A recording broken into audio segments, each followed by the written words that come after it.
แบบเพิ่งหายคิดถึงหรอกแต่นี่เขาจะได้ปะกันนะเอาไว้สาธุปีครับมาเดี๋ยวนี้อากาศทั้งบ้านทั้งวัดเป็นเช่นไรบ้างโอ้วัดผมนี่ตะกี้นี่บดมากำนะแล้วเดี๋ยวนี้แดดมาเห็นมั้ยจะไล่ไปหัวอันนี้แหลกเครียดฝนจะตกเหมือนกันนะครับตะกี้ตั้งอำเภอแม่เมาะเพิ่นเอาลงเฟซผมได้หันมากับฝนตกนะสั่วทั้งเมืองเงากับตกเนอะพี่น้องทั้งเมืองเงากับตกฟังกันโอ้ถ้าว่าคืนสีขาวเนี่ยจะฟังไปหลายจังหวัดนะทุกปีนะหลายจังหวัดเนอะหลายจังหวัดหลายเขตอาจจะคนฟังอาจจะเริ่มทยอยเข้ามาเพราะว่าเป็นรายการใหม่ปกติจะเป็นรายการธรรมะที่เปิดเป็นเทพกาหรือพระอาจารย์รูปอื่นๆเข้าแต่ต่อไปก็จะมีประจำนี่ละมีปออีเมลได้ฟังช่วงนี้ก็เป็นช่วงหน้ากินนาตาลนะอาจารย์นะทุกปีเนาะแม่นแล้วครับอันนี้นากินนาการกาละกาตานของงานกฐินลูกช่วงนี้นะตั้งแต่เดือนเกียงตั้งเดือนเกียงเป้งเนาะผลหน้าของภาษาจนถึงไปถึงนี่เป้งเนี่ยเดือน1แม่พอดีลูกนะครับครับผมจะเล็บไปได้หันเหี่ยววันหนึ่งนะวันเดือนนี่แฮมมีหันเจือนึงผมก็เคยไปหันเป็นกฐินโต๊ะข้างผลเอาไปต่อครับแล้วสุดท้ายปุ๊บเพียวันแฮมค่ำผมก็นึกว่ามันหมดหรือวันเดือนนี่เป้งนะวันแฮมค่ำปุ่นเนี้ยได้อยู่เปิดอนุโลมมืออยู่นะครับเพราะว่ามีในพุทธมีในบัญญัติอยู่อย่างนี้นะครับก็เลยไปหันอันนั้นเป็นกฐินโจรไปถึงปุ๊บจิพบล่มล่ำพอโตตุเจ้าพน้อยแต่กันหยับหยาบลูกโจรจะได้หล่นนี่ก็ได้ปิดอัน6นี่ก็โอ้ไม่ใช่แล้วโจรนี่คือมาจากเนี่ยครับโจโลนะลูกคำเมียงเอาโจโลก็คือโจรก็คือโจรญี่ปุ่นเนี่ยนะครับจูโจโลนะครับครับอ๋อโจโล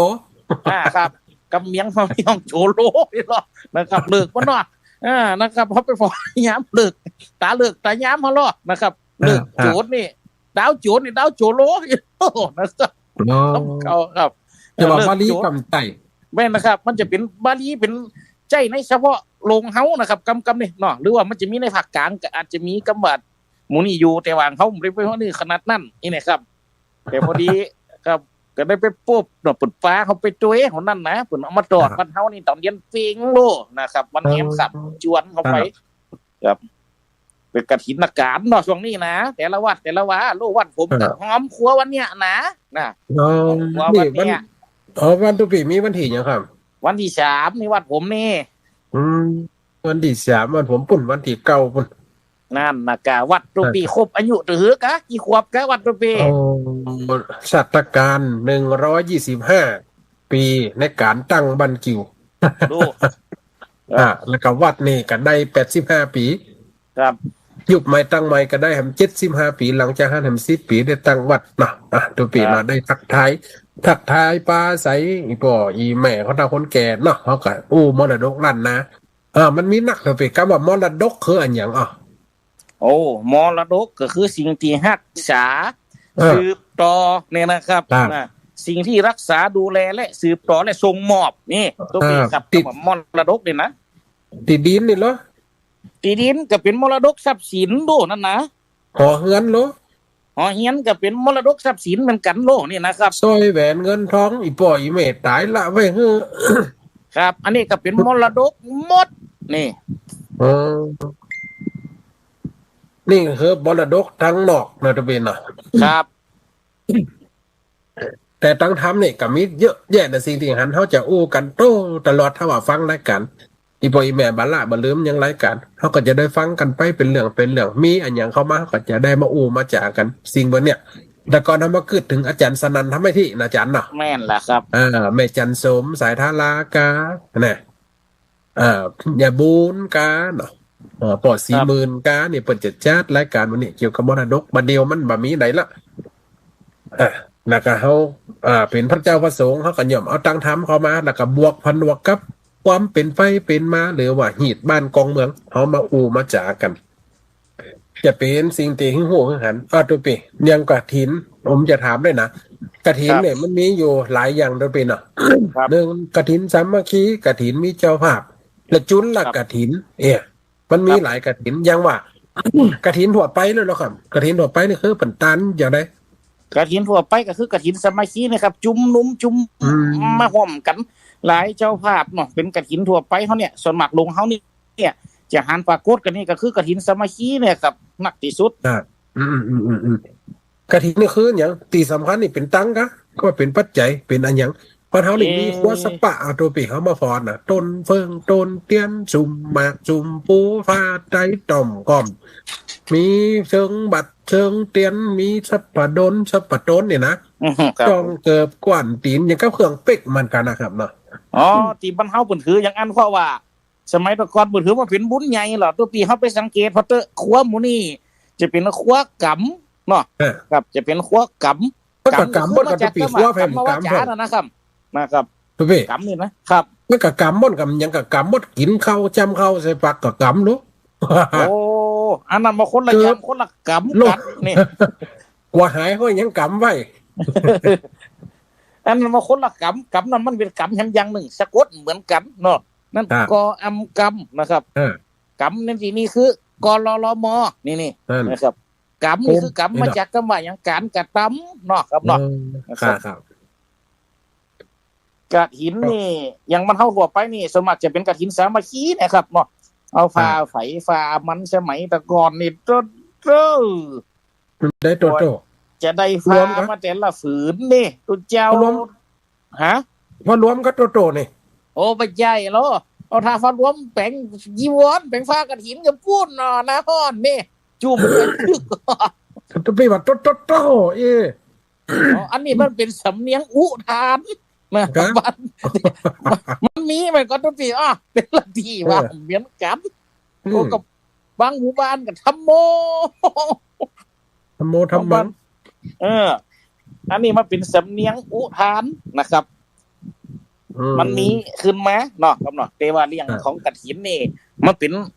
อันการกระทำที่อยู่ในช่วงระยะเวลาหนึ่งเป็นกำหนดคือต่ออันละเลยกำหนดคือ1 เดือนปลายวันนี่เนี่ยมีปลายด้วยครับเรื่องข้อกรรมยันตุปีว่าตะกี้มีมดสุมาเตอแคบดินเกือบจ้องไว้เต่ากันวีตะละปัดแหนกบาดกัดถนเนี่ยนี่แหวซับปะทนจองใหญ่จองน้อยอีแหวจองสปะเนาะจอง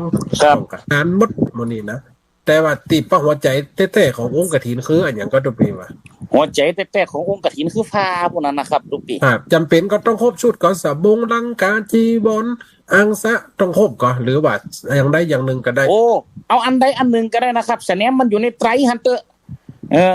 อุตตรวาสกอันตรวาสกมูนี่ตุปีอันใดอันหนึ่งไปก็ได้บางทีบางแห่งเบิกกำเอาเต็มไตรนะ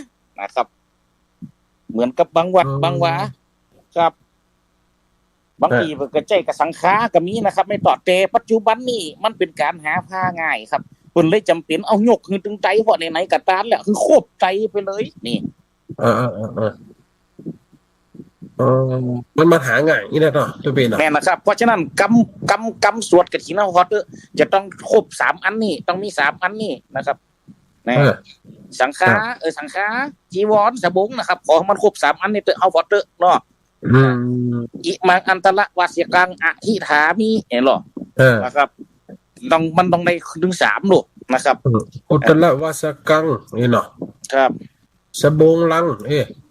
สบงว่าทำยังกัน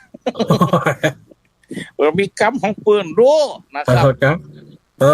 อันขนาดเท่าไหร่จริงนะครับสังฆานี่เรียกว่ากฐินครับอันนี้เรียกว่ากฐินต่อไปกระทั่งว่าเป็นกฐิน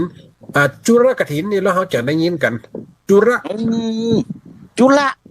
นี่แปลว่าน้อยนะครับจุระนี่จุระหรือว่าจุ๋มแปลว่ายอดบางเดียวก็เป็นยอดกฐินบางเดียวก็ว่ามาจากคำว่าจุระที่แปลว่าน้อยก็มีนะครับเป็นน้อยอย่างตัวปีก็พอเป็นต่อฟ้าขึ้นแล้วขึ้นนั่นแน่นนะครับต่อฟ้าย้อมฟ้าตัดฟ้านี่ซ้ำใหญ่เลยกฐินหลวงนั่นผมว่าต้องต่อต้องอิฐต้องปั่นต้อง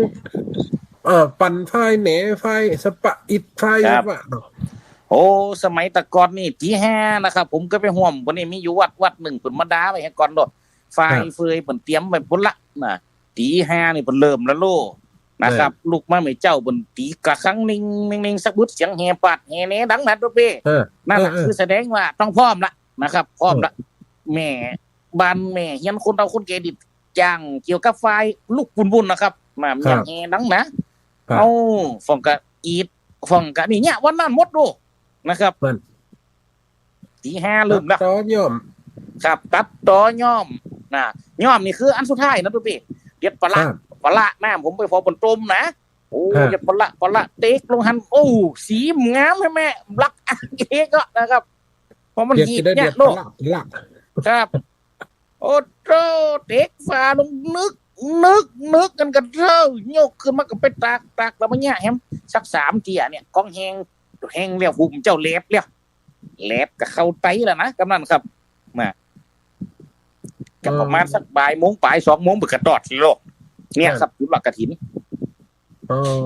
อันนี้เรียกว่าจุลกฐินอ่ะจะเป็นนี่ก็ย่อมมีอานิสงส์กฐินเป็นอู้ถึงเป็นผ้าหรือว่าไตรครองของพระเจ้าประสงค์เนาะครับในตำราในธรรมบทกาหรือว่าในตำนานแต่เป็นว่าเป็นแต่พระภิกษุเนาะอาจารย์เนาะครับ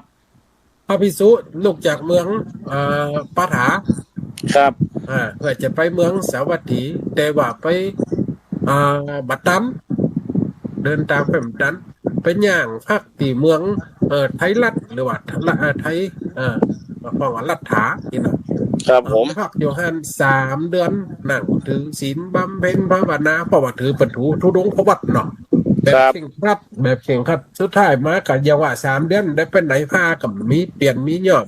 ผลกันย่ำตกย่ำเอื้อนดีผลกันยังแบบอย่างดีกันเมื่อออกพรรษาปรวันนาออกพรรษาพวกกับมุบุญชุนตั้งไปเนาะเป็นน้ำเป็นเปอะเป็นปงภาวะหลวงพ่อนิมนต์เดินทางนี้ด้วยเจ้าข้ามันเป็นขี้เปอะอีเนาะแง่นะครับหลวงพ่อเนี่ยก็เดินไปตั้งหยากหน้าป้าน้ำกับน้ำจองน้ำวักน้ำเหืดน้ำขืดผ้ากับพุทธกับวักไปเศร้าหมองไปมนหมองไปพระเจ้าประสงค์หรือพระ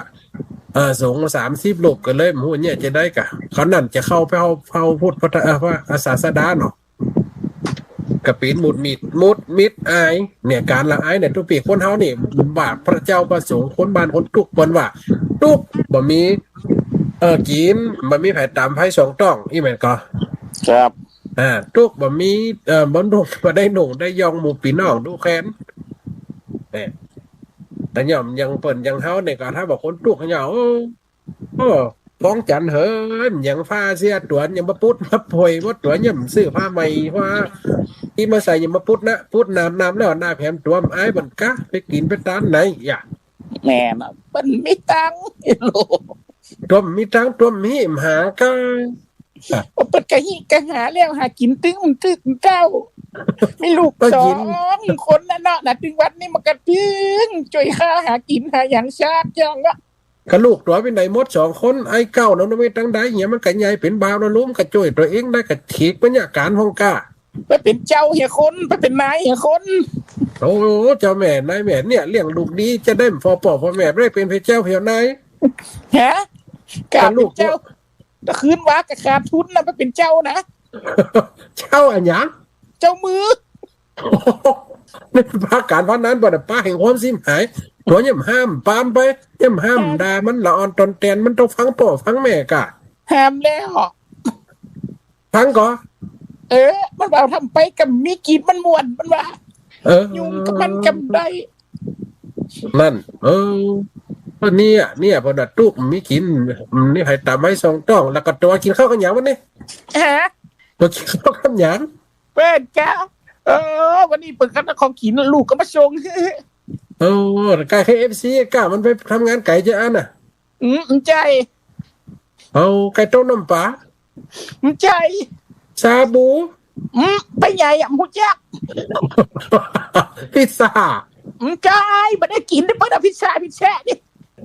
ที่มันใส่ถาดเป็นเบอร์นะตัวมันก็กินกะเอาพักนึงกับใส่ถาดมาเป็นกันนะตัดถ่ายน้ำพริกมันก็พักนึงกะ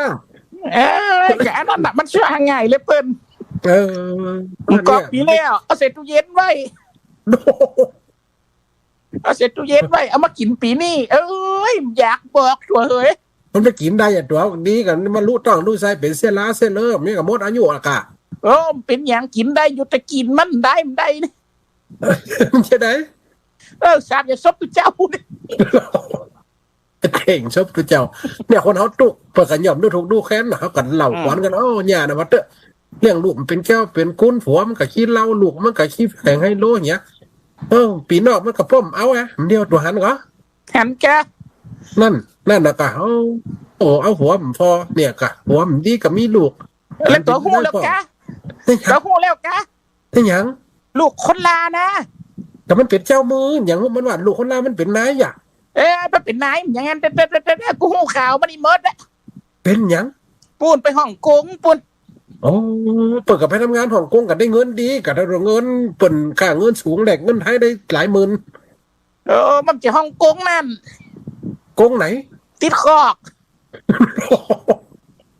เป็นน้ำดีสักคนเนี่ยนะตุกเขากระตึ้มได้มันจะมายืมตังค์เขานะ นั่นแหละฮะ อย่าไปอู้ไปสนทนามันเนี่ยดูปีหันก็คนเขาย่อมจะพีดแฟกอย่างพระเจ้าประสงค์กับเหมือนกันนี่หันก็ดูปี แม่มาโอ้ก็เอ็นดูแต่หลวงพ่อก็ได้บนตู้มพาจัดดีเขาเฝ้าพุทธเจ้าตัวนี่เพื่อเต้าใส่สบงเวกขึ้นหันเพชรตะกาบพูด ให้ว่าสะบงแวกมันวะมันยิบไหนเพื่อกัน ผมกระมุ้ยปากว่าเทชันไหมฮิโล นั่น เนี่ยสุดท้าย เพราะว่าดูปีหันก็เวลาเครื่องบวชดูเจ้านะถ้าว่ามีสิ่งมือนี่เป๊กมันได้นะเมนก็ดูปี แม่นครับ ผมเรียกว่าธรรมกรกมีบอกเข็มก็มี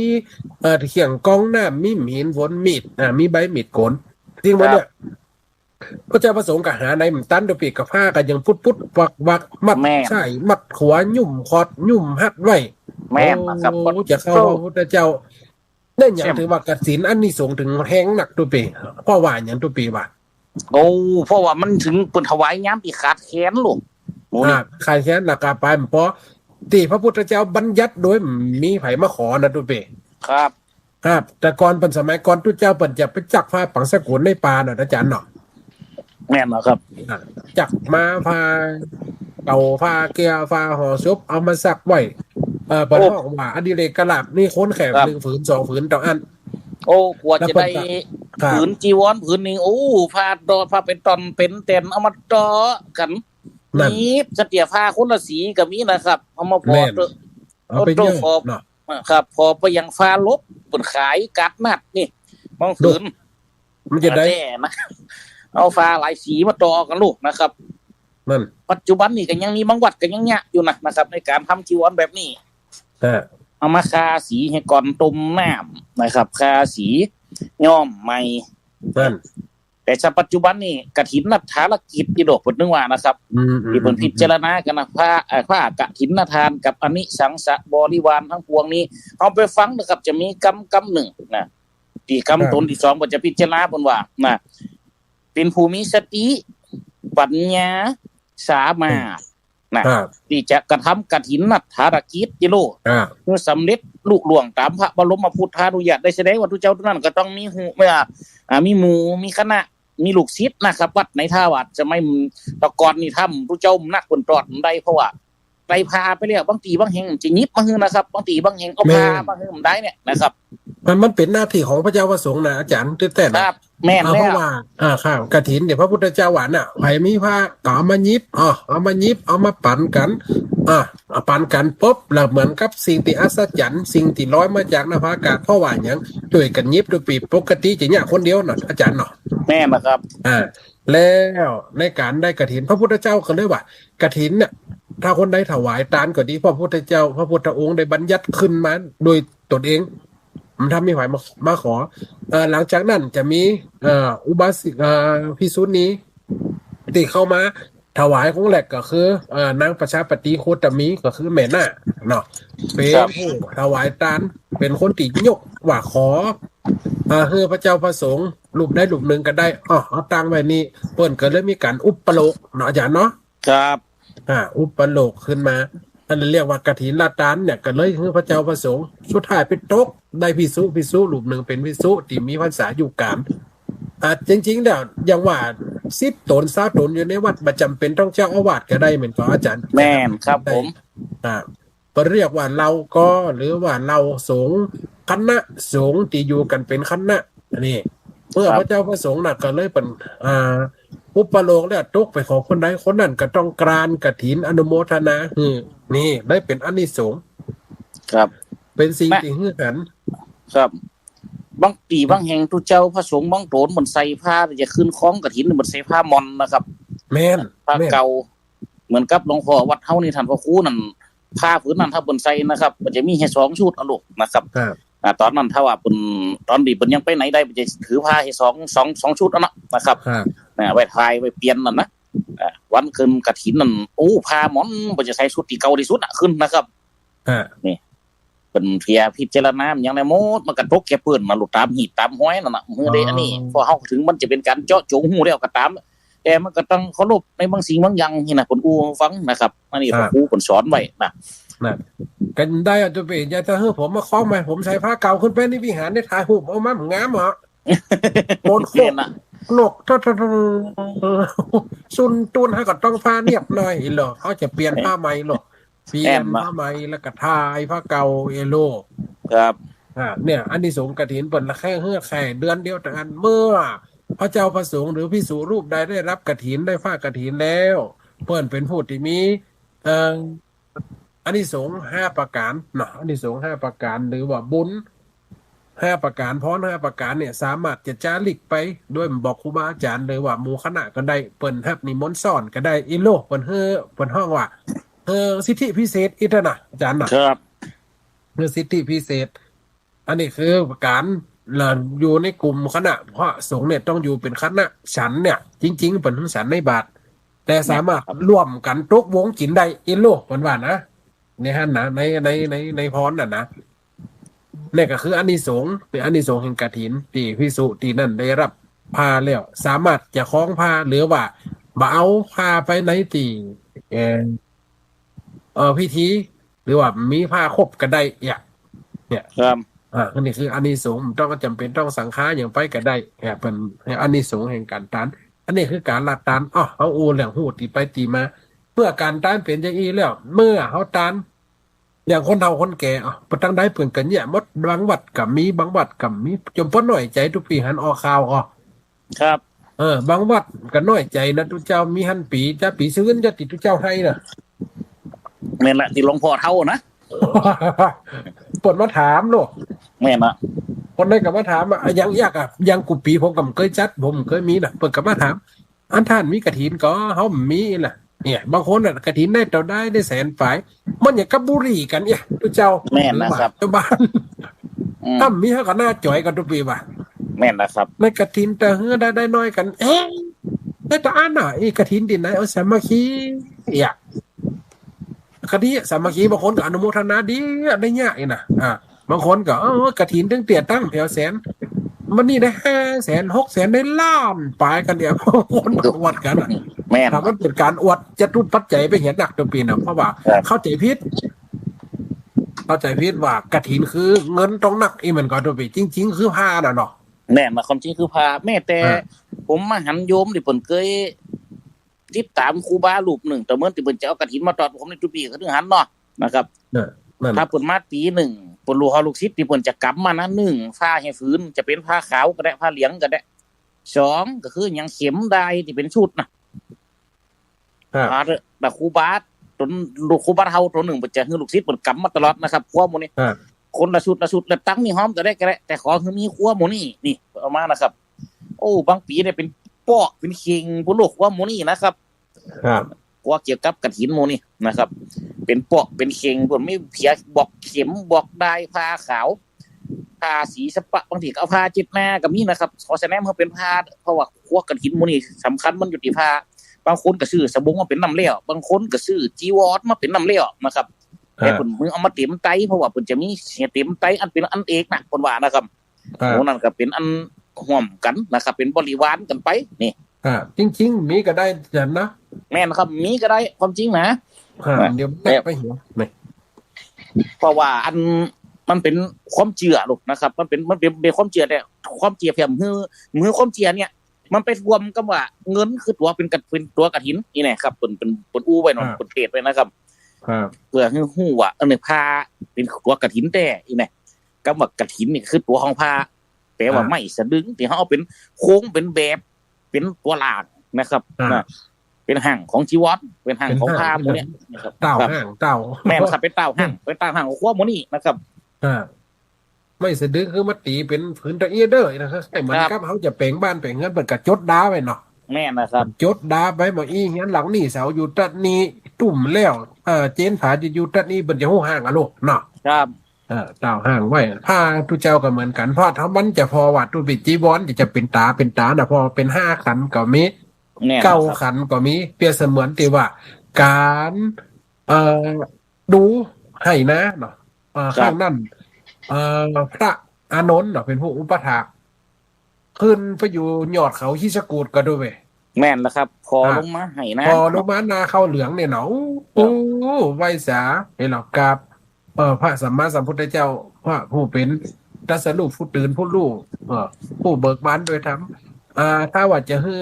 พาออกมาใส่ได้ง่ายเนี่ยได้ตั้งคุ้มไหลปิดไหลได้เนี่ยพอเท่าพอยังกับชุดของ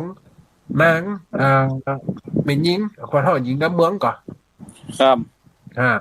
แล้วผ้าสีเหลืองเนี่ยจะมาตัดจะได้เงางามถ้าจะเป็นผืนเรียบเรียงมดมีทันบ่มีดูกบ่มีเอ็นมันก็จะเป็นสิ่งที่ป้องแก่คนทั้งหลายทำไมก่อนบรรลักผ้าลักคว้ากันเนาะครับเปิดกันเลยเอาหนีไม้ไว้เป็นตัววัดว่าเนี่ยตีเป็นไห่นะมีคันนะมีต่องนะเนี่ยมีไห่มีแฉบเพื่อโอ้ว่ามาจากหลายผืนมารวมกันเนี่ยเป็นผ้าพระพุทธองค์ก็เป็นปนห้าว่าพระอานนท์ก็เป็นดีไซเนอร์ตีออกแบบข้างนั้นก็เลยใจมาได้2,500 ปลายกว่าปีถึงปัจจุบันนะครับวันนั้นผมกะไปห่วมวัดหนึ่งเป็นวัดป่าเนาะนะครับเป็นติดทั้งปืนอันนี้สงกฐินเนี่ยเบิกถวายมาไตรหนึ่งนะครับเป็นผ้าสีที่เป็นจีย่อมนะครับเป็นจีย่อมเปียกแขนทางผมนี่จะได้แขนฝางหรือว่าแขนหนุนสักอย่างแต่สีมันจะออกนี่นะครับเข้มๆหน่อยที่ได้มาอันนั้นก็กระจายจากผ้าพวกนี้นะครับปรากฏว่ามันต้องถ้าว่าผ้ามันได้น้อยแสดงว่าที่เขาขันหนักๆนี่แสดงว่าผ้าเป็นผ้าผืนน้อยนะครับเปิดเลยเพิ่มขันเข้าไปนะเป็นพอดีผมได้เกาขันนะครับมาหยุดผืนหนึ่งนะมันเปิดได้คือเต็มไตเนาะนะครับเปิดกระถวายมั้ยปรากฏว่าผมบอกว่าผ้าโยมเนาะคือเหตุผลหลวงพ่อขันเยอะหน่อยนะเจ้าค่ะเพราะว่าปีนี้ผ้าที่มาถวายกันผืนมันต่างขนาดกันปุ่นว่ะนะครับเพราะฉะนั้นปึกก็เลยมายิบมาเมมมาแคบคือมันได้เต่าๆกันดังนั้นก็เลยซอยให้ได้เป็นเก้าขันปุ่นว่ะนะครับนี่แต่ก็อย่ายึดเอายังลักของพระอานนท์อยู่นะครับคือใจไม่สะดึงในการสานการแปลงยิบต่อคือมีห้อยต่อคือมันเรียบนี่เอามือเขาลูบแผมกั๊มนะโยมปุ่นว่านะการทดสอบนี่อันนี้คือคนบ้านเนี่ยถวายเนาะนะครับเอามือเขาลูบมือติดมือคลองเข็มนับแผมกั๊มนะครับโอ้ฟังนะเข็มที่เอาไปโดนเนี่ยไผเบิกไปกี่อันนะครับพาจีวรพอดีช่วยกันโดนกี่เข็มปุ่นว่ากว่าเข็มขำปุ่นว่ากว่าเก็บเข็มหมดอีนะปุ่นว่านะครับลูก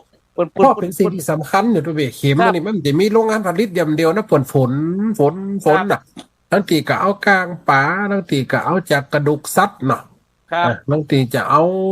เนี่ยคือเป็นเข็มเนี่ยโอ้เดียวเข็มพอขนาดจ้างยิบพายังโวยเดี๋ยวผมยิบถึงวันยิบหมอกยิบปอมนี่พอตอนเดียวแล้วดำนะเพราะว่าเปิ่นมีความปราณีตถึงขนาดนี้นะครับเพื่อคือมันเป็นองค์กฐินที่งดงามหนึ่งคนอู้นะครับลูกพอเอามือไหลเตาะฟอร์มดนะครับคนอู้ฟังเข็มเบิกมีความปะปกเนาะครับปานีดนั่นนะครับอันนี้คือเรื่องของกฐินที่ว่าใกล้จะมดกับประมาณเดือนนี้นี่วันที่10อย่างครับอาจารย์วันที่เป็นอยู่15นะครับปีนี้นี่เป็นอยู่15กับจะถึงวันที่16นะครับแง้มค่ำนั้นได้อนุโลมในวันเดียวนะครับแง้มค่ำละนะครับรายการติดรายการยังกันนักมาดิติ๊กแล้วกันบ่ได้ย่างทำเดียวนะวัดกับหายเสียงกับเดียวนะนั่นนะกะการงั้นวันผูกเขาก็จะไปเตะที่ไหนก็อาจารย์วันผูกนี่วัดแม่ปุ่มหลวงเนาะนะครับมันเป็นปุ่มหลวงที่อำเภอเกาะคาเนาะอำเภอเกาะคานะครับแม่ปุ่มต้นเพิงเนี่ยเป็นห้องคนเก่าเนาะแม่ปุ่มต้นเพิงถ้าคนใดจะไปฟังรายการขนาดนี้ถ้าคนใดที่ฟังรายการก็ดี ตรังสายลำปางเกาะค้าหรือว่าห้างชัดที่ใกล้ๆไข่หูไข่หันเพราะนั้นกับแม่บัวเขียวกระโทรมาบอกโอ้ยแม่ใครไปแต่มีไผรถกับมีล้างกับมีน่ะแล้วแกแล้วอ่านขจัดใครไปหันอาจารย์น่ะตัวแต่ตัวจริงเป็นจะได้โอ้ยแม่กับไข่หูไข่หันแต่อย่าง นั่นน่ะฝึกแข่งขันมาขันจ๋าเนาะแล้วมาขันเรา พอกันหน้ากระตาตัวมนพอตุ้ยน่ะ โอ้ไปฟอกกันหน้ากันจ๋าฟังกับเสียงน่ะอันเนี้ยนะ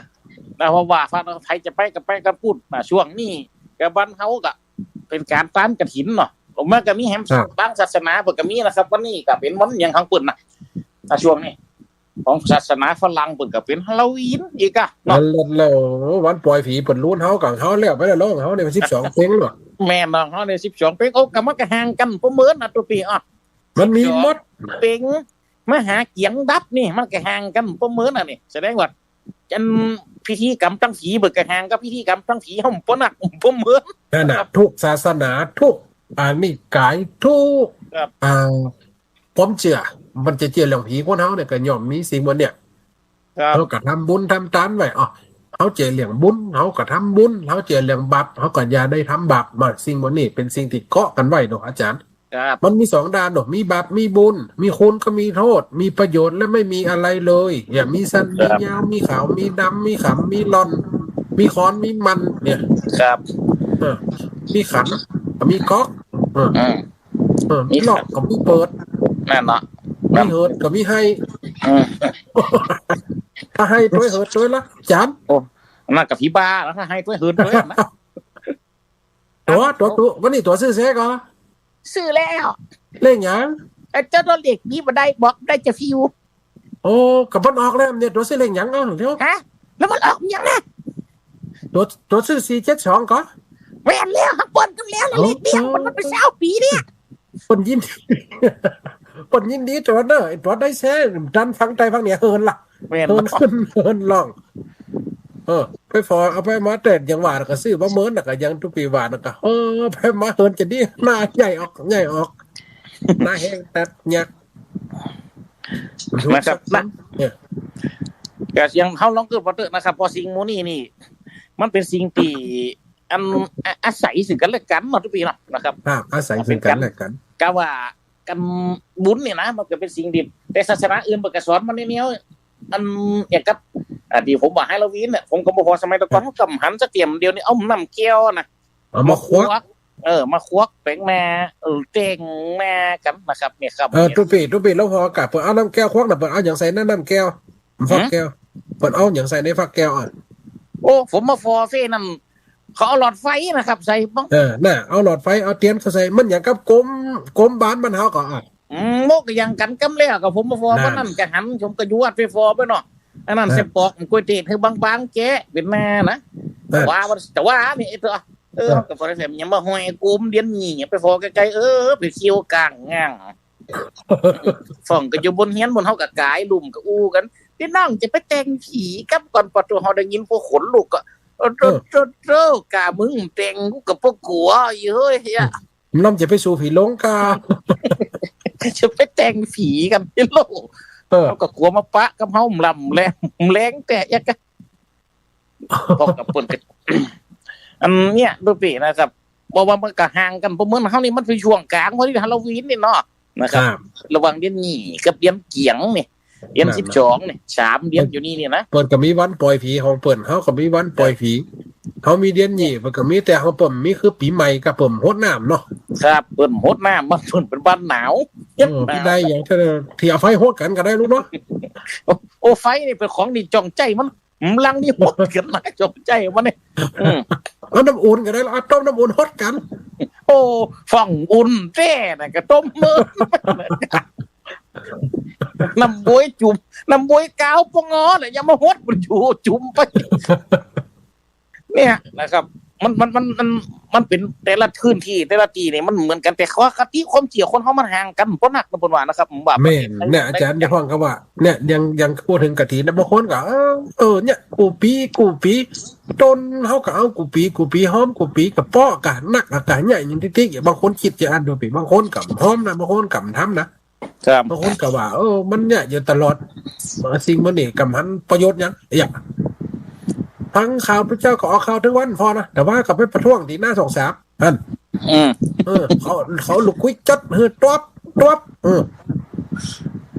เป็นแต่ตู้เจ้าเขากับพร้อมมันนะตัวเบสิวันนี้นะเนี่ยคือศรัทธาตกนี่นะศาสนานี่มันได้เสื่อมนะอาจารย์นะแม่นศาสนามันเสื่อมนะศาสนานี่มันเสื่อมแต่ตัวบุคคลตู้เจ้าเขาก็เหมือนกันเขาจะว่านักกรรมได้หนอกกติออคาแต่ว่าก็อย่าไปจนแถวอันจนอันอย่างนอกทำงานอย่างก็ผู้คุมก็เนาะครับน่ากับตู้เจ้าเนี่ยเขาว่าตั้งได้แต่มันออกข่าวหนาอาจารย์เนาะครับเนี่ยกระถินแล้วไม่ซิ่งขับรถคันเดียวนั่นน่ะกันลุงนั่นมันนอกนั่นดูขี้ข้างฮัก11 ซีก่อนคนเขาดูขี้ข้างมีกี่ซีไหนดูขี้ข้างคนเขาว่าเท่าเขากำนับสักเดียนนี่บอกเอาซีโค้งมากินเขากับเจ๊กินเยี่ยมได้พอสักเดียนแต่มันฮักถึง11 ซีก่อนน้องปีเขามันจะนอนจะได้โตเอี้ยวเขี้ยวเห็นมีไหนอันนั้นเนาะเอี้ยวเขี้ยวยังเขาบีบอกจักจันก่อนลงครับคนเดียวกะเนี่ยคนเขาเนี่ยกับตู้เจ้าพระนายพระเจ้าประสงค์เขาก็ได้โจมตีมได้อย่างกันเนี่ยคนเขามันกันย่อมมีปล่อยเมฆจะไปศรัทธาจะไปตกเนอะเปิ่นออกข่าวตั้งได้เปิ่นว่าตั้งได้บางคนนับถือนะฟังคนบ้านสอนยังดีกว่าเนี่ยมันมีหลายอย่างหลายอันอย่างความเจี๋ยเนื้อศรัทธามันตกไปขอความคิดของคนเขาก็พระเจ้าประสงค์ดีๆก็มีนักคนมาเก่าปันว่าเหิงเอาเตอะอย่าเอาเหิงซ้ายจะเอาหมอกปันเหิงจะเอาหนาปันเหิงนี่จะเอาละเอียดจะเอาสายสาบก็จะเอาสายเทก็จะเอาสายก่อประโยชน์ของมันกันย่อมมีอยู่ในตัวเขาจะไปเรียกคัดสรรจนเป้าหมอกพร้อมมีปิวมีแมงมันกันย่อมเป็นไปได้โยมต่อโยมแม่ขนาดศรัทธาได้ฟังศรัทธาจะไปตกจะไปใจอ่อนกับในการทำบุญทำทานครับพระเจ้าพระสงฆ์หรือว่าคนที่เพิ่นทำบุญเนาะเดี๋ยวเขาได้ทำบุญมาจะไปเสียดายทีหลังสิ่งแบบนี้มันย่อมจะป้าเกิดความเศร้าใจมองใจหรือว่าความในใจเขาตกไปเพราะว่าเนี่ยจิตใจเขาหมองกับสิ่งข่าวคนเขาเสพข่าวเสพอย่างนักขยันจิตใจเขาพอเหี่ยวไปด้วยอยากจะทำบุญอยากจะทำตันอยากจะเจริญเรื่องบาปอย่างบุญบาปบุญนี่มันมีมาตลอดแม่นนะครับบางฟองการทำบุญนี่กับบางคนก็ห่วงอยู่นะห่วงจะได้พอเตอร์บางเตี่ยทำบุญไปเนี่ยได้ปีเดิมหมดน่ะเหตุการณ์บางสิ่งบางอย่างกำลังมาเกิดแม่นมันก็เกิดตรงวัดของเฮาของผมก็เคยพบเหมือนกันนะครับโทรมาปรึกษาเคยเอาไปห่มทำบุญกับปืนหลวงปู่นั่นทุกปีนี่หลวงพระครูเป็นพระครูลูกเนาะครับปีสมัยผมเมียได้มั่มกี่ปีกระซิกแมวอย่างมาเสียอกเสียใจให้จีนให้ครับก็เคยไปทำบุญกับปืนก็นึกว่าแต่เขาไปเกิดอันนี้ผมไปได้ยินหลวงพ่อตัวหนึ่งที่ได้ติดออก Facebook ที่เปิ่นแชร์กันมาหรือว่าใน TikTok เนาะของมันก็มีประโยชน์อยู่อย่างหนึ่งเพราะว่ามันยังธรรมะก็เผยแผ่ง่ายแต่สิ่งชั่วร้ายก็ไปง่ายเหมือนกันนะครับแต่มันอยู่ที่เขาจะคัดเอานะหลวงพ่อตัวหนึ่งไปได้ติดว่าการทำบุญเนี่ยก็เปรียบดังสิ่งที่เขาไปแล้วถ้าเขาไปห่วงปุ๊บมันก็จำได้บุญนะคุณว่ามันก็เหมือนกับทำร้ายเนี่ยขวางก็ขวางไปเลยผมต้องไปหวังอย่างกับมันเพราะมันเป็นบุญอยู่ฮั่นแล้วมันก็ขู่ที่ออกไปแล้วจะไปเก็บเอามาไว้ดีเก่าแฮมมันได้แล้วนะถ้าว่าเขาเกิดห่วงทำมันจะอันนี้เพราะมันจะของดีจะคืนไหมเลยลูกนะแต่เขามันอยู่ในใจถ้าเขามันคิดจะอีถ้าเขาเป็นอย่างอีเขาไปคืดห่วงอยู่อันนี้สงกำเกิดวันนั้นเป็นว่าอยู่หรอกนะครับเขาได้ไปเปิดปุ๊บใส่หลวงพ่อองค์หนึ่งเนาะหลวงพ่อยังจื่อก็จำจื่อผมได้นะครับฟังเปิ่นปูจัดหมวดนะครับบึกอุปมาให้คนเฮาได้หูได้หันในปัจจุบันนี่จีมลังอาจารย์เกี่ยวเก๋ห้องลังไข่ซิกะบ่ใช่อันนี้ไปได้ยินเปิ่นมาเปิ่นมาอูตะไปก่อนก้าเพลหนตาไปก่อนก้าลังจะซิกยาได้เป็นนักเทศดังซิกหลังจากรับกฐินแล้วอีฮะกะใช่นี่ผมฟังผมมาปรึกษาหารือที่ไหน จะไปเนี่ยเตอท่านซิกเป็นตัวกำจิงงามเตอสูงเดียวอึงน้อยเดียวโอ้วันนั้นเปิดถึงหุ่นนี่แล้วเนี่ยคอต่อเหียตามเหียหุมหลวงเหียทู่ไผ่พอโอ้ห่างนี่เป็นห่างแห่งเสียงโลกบนว่าคือเนี่ยไหมสาวหันนี่โอ้ไผ่จะมากีดเนี่ยนะหัวมาไกลหัวมาไกลไปไว้เว้ยแม่นว่ามันไปว่าจะผมกับมันเนี่ยเขาก็พอจะน้อยใจมันกันมูติเฟียเขาถึงเฟียอย่างกับสมัยเดี๋ยวนี้มันสมัย Facebook มันก็ทุกปีของวันเกิดเฮาอย่างกามันออกมาฮันโลสุขสันต์วันเกิดอีอ่ะเราอ่อนบางคนมันจะเฟียเขาจะเอาหูเป็นดีๆงามๆมาเอากับมันกับเนี่ยไปเอาหูอึงไปเอาหูอึงยืนเกาะขอบนี่นะสุขสันต์วันเกิดมึงยังไม่เนี่ยกูล่ำกูเหลียยังกะดีกับเขามาเตะยันติกำลังดังเดียวนี่ยังหมูเด้งโอ้มันเกิดลุ้นดูเขากับเป็นดีดูมันแต่เนาะต้องก็ไปเฟียกอย่าเข้าขาหมูดูนั่นน่ะนี่คือความเพื่อจะให้มีสีสันนะอาจารย์คนชีวิตเขากันย่อมมีเขาเป็นพระเจ้าพระสงฆ์เป็นพระเจ้าพระนายกับมีญาติโยมที่เปิ่นว่าใครเงาใครเหยียดเปิ่นกันอู้เล่นอู้หัวผ่องกับมันกำเกินขอบเขตมันก็เป็นโหมันเป็นความอันนี้ของเปิ่นโลเนาะเป็นความเมตตาอย่างหนึ่งที่มันหันกันและมันไม่ใช่กึดถึงกันที่เปิ่นเนี่ยจีนี่แสดงว่าเปิ่นกึดถึงเฮานะเฮามากึดจีเด้อถ้าคนเฮากึดถึงกันมันถึงมันจะล้ำได้จินตนาการหากันมันถึงเฟียดกันจิออกโลมันก็แม่นครับโอ้อาจารย์เวลาหลายคนมาเนิ่นๆด้วยจะเปิดสายเฮ้ยปล่อยเมตทั้งบ้านก่อนว่าไปฟังจากทางใดฝั่งในวันแรกชั่วโมงแรกในการฟังจัดธรรมะกูอาจารย์แก้วกีกับเสน่ห์กันหลงไปฟังตั้งได้ของอีปอยแม่ร้องซาวเสียงของเทคเพราะว่าต่างจังหวัดกะต่างอำเภอหรือว่าแต่ยังกำลังมีคนเข้ามาฟังถ้าว่าทั้งแรก2 ครั้ง 3 ครั้งเพื่อจะอู้ต่อคนไปว่าตั้งใจนี้ไปวันศุกร์จะได้มามาพบอาจารย์2 ท่านนี้บ่าย 3 ถึงบ่าย 4 โมงช่วงแซกำลังออกเลขวันนี้สาธุสายแหลกยมแม่ฟอนล่องวัวแดงสาธุเจริญฟอนยมแม่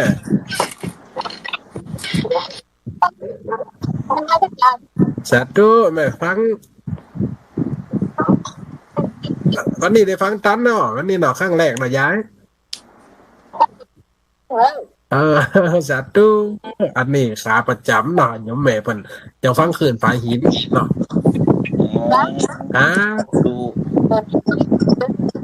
ส่วนท่านนากันก็อาจารย์แก้วกีวันนี้จะป้ากันทุกวันศุกร์นะยมแม่เด้อ3 โมงถึง 4 โมง2 โดนแล้วก็4 โมงถึง 5 โมงก็จะอ่านข่าว3 โมงถึง 5 โมงสาธุยมแม่เด้อไอ้สาธุสาธุอันนี้โยมแม่ฟอนน้องบัวแดงเด้อโยมแม่เด้อสาธุผู้ปีกี้พันล้มดังแกกะได้ยินขนาดล้มล้ำเรียกห้องสื่อการก่อนอย่างนี้ง่ายจีมันอย่าง่ายจีพันล้มได้ยินอยู่ก็พันล้มสาธุจะเลินฟองจะอะไรนะที่โยมแม่บัวคำก่อนการราชการจ้ายมแม่บัวคำก็กำใจยมแม่ก็แม่บัวคำก็แม่ยังยมแม่พิมพ์บ้านหัวแห้วยมแม่พิมพ์ก็นะเบอร์โทรเหมือนกันเนาะจะมี0ตั้งปลาย190เนาะน่ะมันจะคล้ายๆกับของแม่ตอนนี้พอโทรทุกวันศุกร์กับเจ้าทุกวันศุกร์แม่กูกันนะจากวันการมันมีเวลาแม่วันการตอนเช้ามันค่อยมีเวลาวันการตอนเจ้านี่มันเหมือนมีเวลาเนาะสาธุแม่ไปพูดมาไปอะไรสาธุนะยมแม่เด้ออาจารย์สาธุเจ้าสาธุยมแม่พิมพ์เซ็กเสียงเซ็กซาวแล้วเจริญพรนานิยมแม่น้อยยมแม่แก้วเนี่ยนอนนี่อันนี้ยมแม่แก้วตะกี้ยมแม่สมบูรณ์สอนกันเข้ามาวันนี้ได้ฟังแสดงว่าเปิดละไว้นี่ฟังตังแต่สิ่งเดียวนี้ว่านอนวันศุกร์ เอาเอาวันศุกร์หมายเพราะว่าเวลามันอันนี้หน่อยเพราะว่าตอนเจ้ามันเตี่ยเปิ่นมาต้านขันเข้าเปิ่นมาอย่างวันการมันเป็นวันดีอ่ะแบบมันดีมันกดตึ้มได้เข้าติ๊กนั่นน่ะ แม่จะได้เป็นสมองเดียวได้เขาบอกนะดอกนะ ลูกขยาวมาละก้า มาสองปันแล้ว จะไปไหนต่อเดี๋ยวนี้ เดี๋ยวจะไปหาหมอ อ๋อ เช็คหลังร้อยก่อนมันงานดี อ๋อหันไปเอาขยาวดาวบนปุ่นเอาให้เมืองป๋องปุ่นสัตว์เนื้อสัตว์ยมแบบอ๋อดีเลยแบบได้เอวย้ำติดมีบามีแหงไปเลยเถอะสัตว์สัตว์แบบนั้นยืนเนี่ยมาอยู่ท่าน อยู่ด้วยกับเนี่ย ยืนเนี่ยถ้าจะรับทานเนาะ รับ รับไม่ได้รับหยัง ตรงนั้นเดี๋ยวนะเดี๋ยวไปเช็คหลัง สัตว์แบบ ศัตรู จากมันใจ สัตว์สาวเสียงขวัญละหลายตี ครับ เก็บสีเดิมโยมแม่สมบูรณ์มันไร่ศิลาทองสัตว์นักลอกเสียงหวาน วันนี้เป็นเอามาเสียงกันแหละ วันนี้เป็นรับมาเถียงกันตั้งแต่จะเถียงกันกูซุกอันนี้นะ 3 โมงถึง 5 โมง มันติดออกตัว มันติดก็ออกอยู่เพราะว่าตั้งเขื่อนในกับใครฟังด้วยเนี่ยเดี๋ยวเป็นการกระจายไป วันติดกับเวลาเดิมนะยงแม่เลย บอกว่าแล้วออกไปตลอด วันติดนิ่มล่างก็ออกตลอดวันติดเขาเปิดเคยแล้วลูกคนเท่าเปิดเคยฟังวันติดแล้วลูก นั่นจ้ะ อันนี้เวลาใหม่ มันวนติดมาหาเสียงข่าวเป็นเพื่อนเนาะ วันนี้ก็จะมีกระต่อจากนี้หมายความว่าหมู่ตั้งที่เปิ่นไกลๆเปิ่นก็ใครได้ฟังนี่นะสัตว์ตัวนี้จะเหม็นของวันติดเป็นมาของตั้งขวาเนาะขวาไปเนาะ มันทั่วได้ละกันลำปางอยู่ไหมมันได้กันลำปางถ้าว่าขึ้นสีขาวมันจะไปไกลน้อยแถวพะเยาแถวอย่างน้อยนะมั้ยแต่ตัวนั้น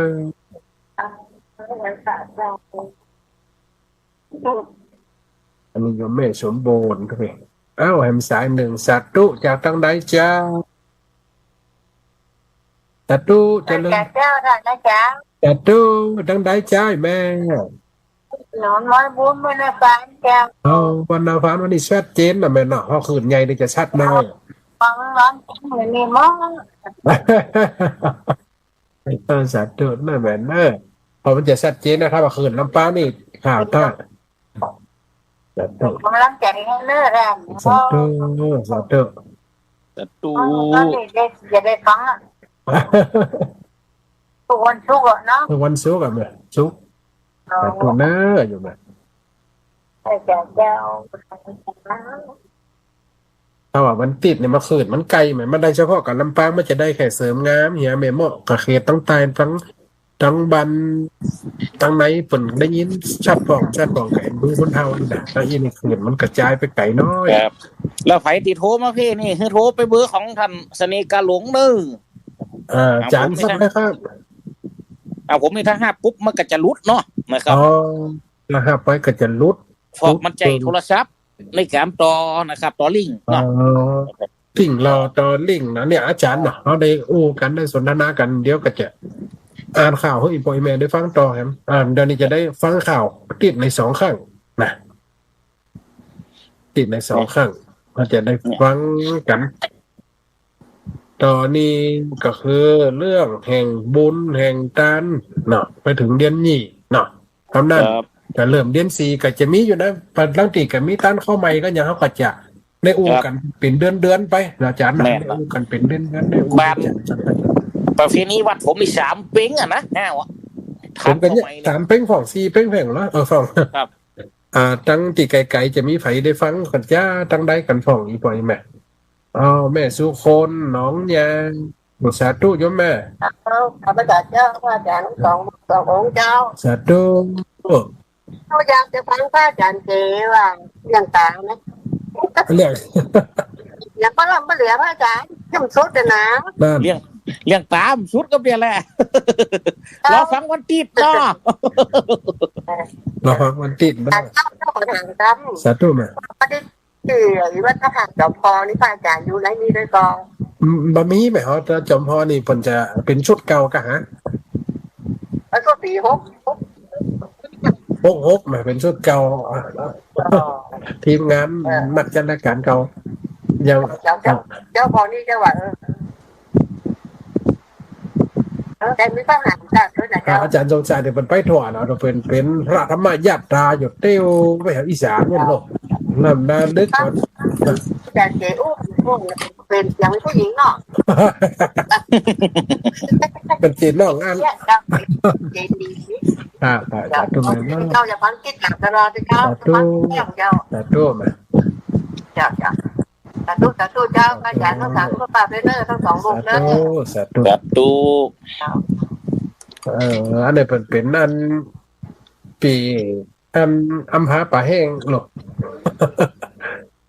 ถ้าอีบอยอีแม่ได้ฟังรายการนะมันส่งท้ายพอดีเหลือ2 นาทีสุดท้ายนะเขาจะได้ป้าการทำการในชั่วโมงต่อไปก็จะเป็นข่าวเนอะมรดกลั่นมรดก